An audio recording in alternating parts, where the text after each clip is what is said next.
Dear respective brothers and sisters, many people have messaged in asking as to why there isn't any videos being uploaded onto my YouTube channel.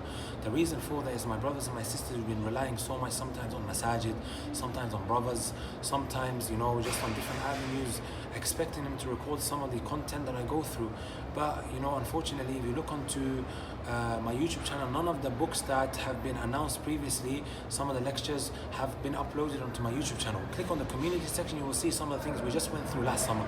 So what I'm asking is, my brothers and sisters, if you guys want this khair to carry on, to maybe inshallah ta'ala assist us in maybe buying a new camera and to hire a brother to sort out all of this stuff and other things that are going to make recording the videos much easier.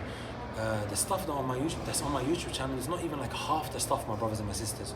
So inshallah, as a sadaqatun jari for myself and also the people who are helping out, if you can, and if you can't, please inshallah direct somebody else to maybe help out. Assalamu alaikum wa rahmatullahi wa barakatuh.